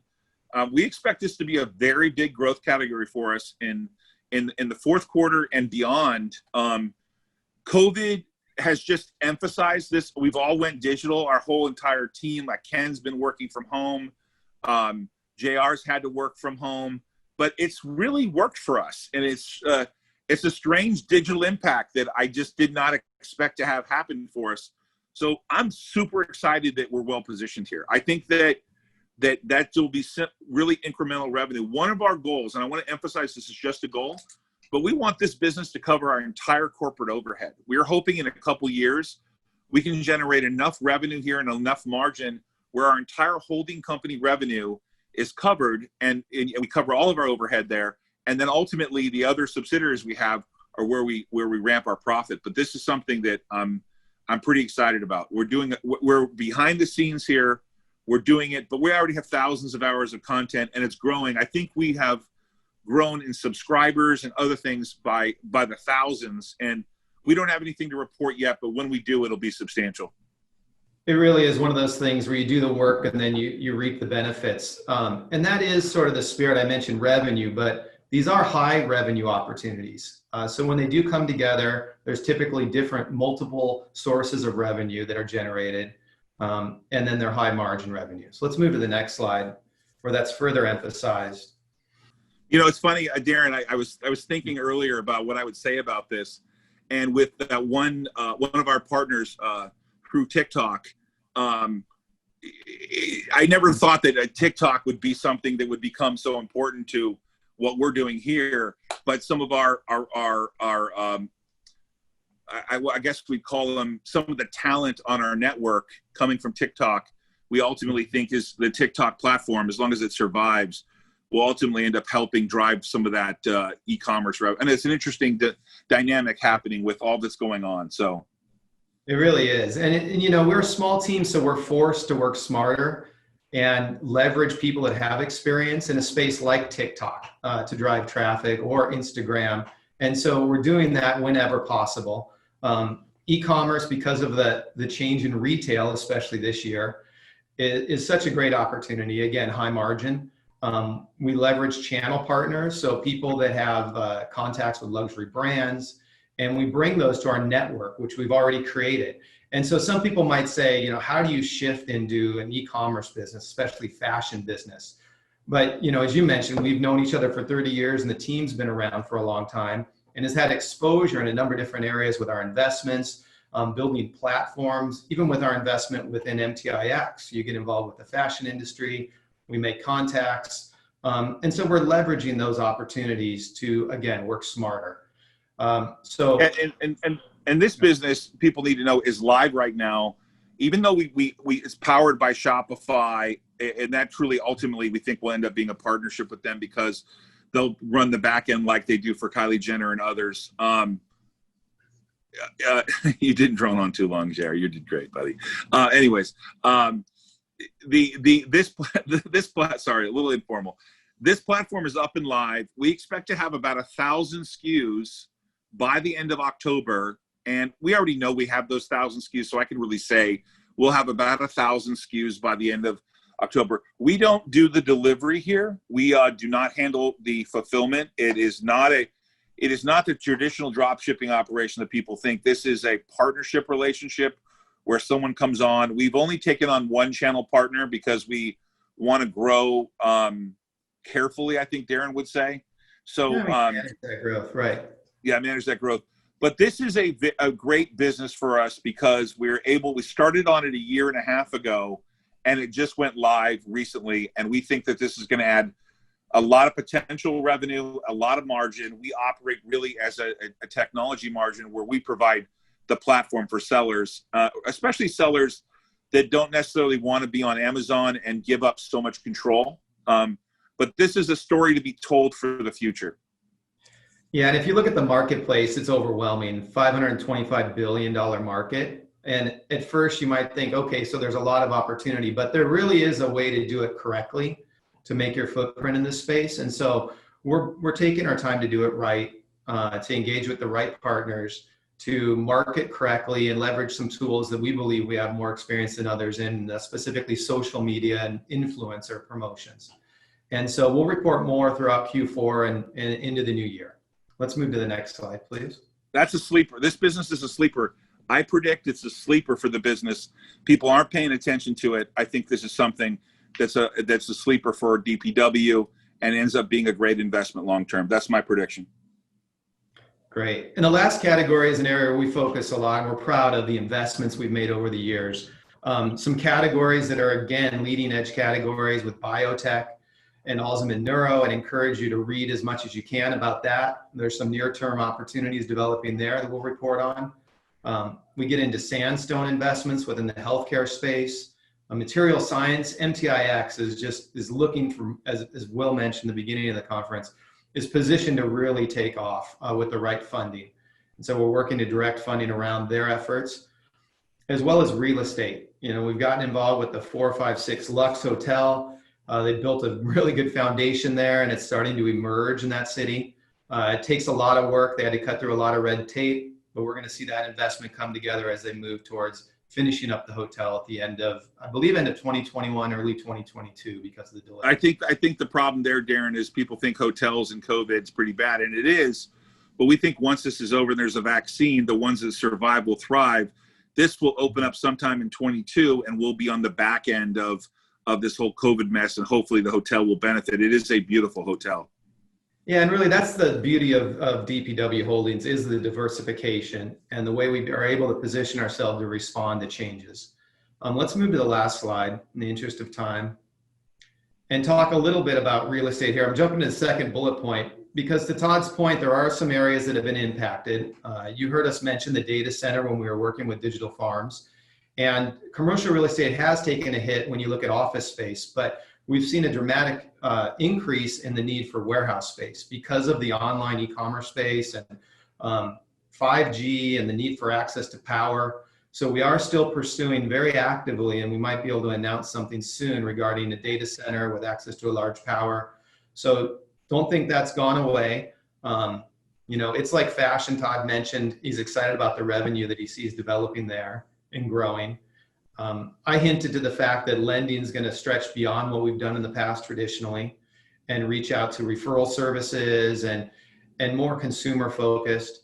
And then this training and licensing I think is a sleeper as well. So these are the key areas of future growth. We'll be leading with those as we move forward to the next conferences. And that really summarizes it for now. Hey, Darren, you and I get a lot of questions about Bitcoin, and that caused us a lot of pain. You, as you know, caused us pain with bank accounts, being a Bitcoin miner. Obviously, we still have the miners. They're not efficient like they used to be, but we do believe that we learned from Bitcoin that data centers matter. And so I think everyone needs to pay attention to the fact and be looking for our entrance into the data center space. I think Darren's identified a wonderful opportunity there. And if we're able to pull that off, we will be able to do high density compute, and we will have a lot of power. Darren, maybe you could talk about the potential power we would have if we're able to conclude that transaction. Sure, there's very few facilities and even data centers that have as much power that we'll have access to at this site. And, you know, that bodes well for traditional data centers, which are overwhelmed right now because of all the cloud storage needs, especially with the Zoom calls that are all being recorded and the number of photos and videos that are being uploaded. So data center is really a growing space. I mentioned the warehouse space. So it's a mixed use property, and it's already wired for 29 megawatts of power. And it has an electrical plan to go up to as much as 300 megawatts, which would be incredibly huge. It's located in an area that is very attractive to many companies for a number of reasons. And so I really hope that we can bring that together and report back in more detail on that. Yeah, there's no assurance that that deal will get done, but we're going to work hard to try to make that happen. We've been working on it for a while, but that we still care about. I mean, I think a migration to data for us has been pretty important. So, 5G as well. You know. So you know, we obviously we're trying to work on the third leg of the company is really a digital strategy, and we're really focused on that. I think we have a great team that's worked at figuring this out over the last couple of years. So with that in mind, Darren, do you want to have any closing comments here? No, I think we should move to Q&A and wrap it up. I think we're a little over 2 hours. So thank you. We are. So appreciate that. I'd like to bring Ken on and Will, so we can wrap up the call. Here's sort of the key outlooks for the wrap up here. Obviously, three areas of defense, which we talked about: defense, power solutions, lending, and digital. Will, can you talk about maybe how you want to wrap this up in terms of this slide? Obviously, I think the focus on the businesses has already been covered sufficiently between JR, Tim, Amos, and Darren. JR and Tim, as well as Amos, provided a little bit of update on where they expect revenue projections to go over the next 2 or 3 years. I don't think we need to dwell on that one anymore. Obviously, we believe the defense business is going to be a key driver, both through organic growth and accretive acquisitions. Is the EV charger and the ESS market going to be bigger? I don't know. I guess we'll see. COVID issues, again, recapping, we did discontinue restaurant operations. We believe that was both a positive and a negative. Obviously, nobody likes to write off businesses, but it does focus our attention on our real key growth opportunities. The restaurant business is competitive. It's lower margin business. Real growth for this company, the growth that we envisioned when you took control or bought a controlling stake back in 2016 wasn't in your slower margin business. It really was in the opportunities we saw, whether it was the MTIX machines, the MLSE machines, or whether it was in the defense business. And that's what we're focusing on, revenue growth and profitability. And we've got a ways to go, but I think with the recent filing that is out there that we filed last week with the at-the-market offering, I think it gives us growth capital, it gives us acquisition capital, and it's going to put us in a really strong position to finish the cleanup of the company's balance sheet, help eliminate the remaining debt obligations that we want to, and grow our top line. So I see a lot of positives over the next 12 months for this company. Todd? Me too. I want to introduce Ken Cragen. Ken Cragen was the CFO of a $1 billion NASDAQ company at one point and came from Deloitte. He recently became our CFO. And Ken, I thought maybe you could just introduce yourself and talk about your takeover of the financials, working with Will, and maybe what you see on the horizon. Yeah. I've been with the company 2 years now, and we've been through a lot over the last 2 years, but I'm encouraged by the foundation we have here. We have 2 businesses in the defense and power that have been around for a long time. They have great customers. It's a good foundation of business with long-term contracts and solid backlog. So that's exciting. And then I'm particularly intrigued by the opportunities in digital. I was CFO at local.com, which was a $100 million NASDAQ company that focused on digital marketing and driving traffic, monetizing that traffic. So and David Katzoff was there with me as well. So we do have some members of the leadership team that have done digital at scale, and so we can be supportive of that. As Will mentioned, we filed the ATM, which brings in, which we've announced could be up to approximately $9 million, and that is going to help us build a sales team for the EV and power solutions, and it's going to help us provide the working capital that the defense business needs to execute on the backlog. And so I think we do have an opportunity to meet our goals. Our stated goals are grow top line and improve bottom line. And I feel like we're well positioned to execute on those goals and make great progress. Appreciate it, Ken. All right, guys, I think that's going to be the conclusion here. I do want to make 1 or 2 comments about the team. Some of the team, as you guys know, Ault Company is the largest single shareholder of DPW. We continue to invest in the company. I nor myself, nor my wife, or any of my companies have ever sold a share of DPW. During the run-up of 2017-18, not a single share. I continue to reinvest, got shareholder approval to make an investment, committed to making future investments. So Ault Company continues to remain a large shareholder, the single largest shareholder of the company. And we appreciate everyone coming to the second Investor Day. I wish it was in person. I liked in person last year, but this was fun. Thanks to JR and Tim, the whole team. Really want to thank all the employees of DPW for hanging in there, which was a precarious first and partial second quarter. I have to admit, there was a time where I wondered what was going to happen. It felt like the world was coming to an end. but we've come through the other side and things are much wonderful. Special thanks to one of our lenders that helped us during the COVID crisis, who's really become a great investor of ours and supporter of ours, and that's Azusa Capital, Azusa Holdings. And we are really pleased with the progress. We're truly a holding company now. We truly have CEOs at all divisions and a great working shared staff at the parent company. And we welcome Ken as the CFO, David Katzoff, Henry Nisser, who joined us from our previous law firm. We're really pleased with the team we have. It's really seems to be coming together. Hope everyone has a good day and appreciate the time. Sorry we went over. Take care, everybody.